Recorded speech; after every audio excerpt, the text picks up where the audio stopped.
No te dejé vivo por falta de web, ¿eh? Pero no te pudiste escapar del apellido Acero. ¿Ya viste, mamá? ¡Lo logré! ¡Mira quién tengo aquí rendido a mis pies! Váyanse a la chingada los dos. ¡Ah! No sabes con quién te metiste, gringo. Del otro lado de la frontera tienen sus fuegos artificiales y sus pitas hamburguesas y... Aquí, tu American Way of Life vale pura madre.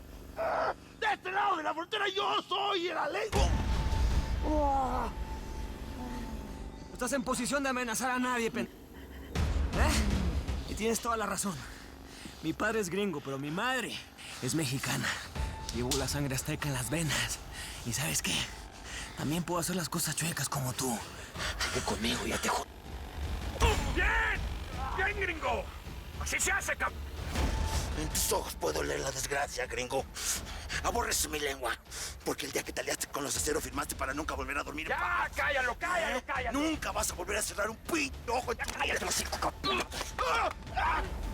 Yo no creo en tus cuentos de indio. ¿Cómo ves? Tienes derecho a guardar silencio. Todo lo que digas será usado en tu contra. Tienes derecho a un abogado. Se van a la verga ustedes dos. Tú vas a terminar vuelto igual que tu padre. ¿Qué dijiste, cabrón? ¿Qué sabes de mi padre? ¿Qué dijiste?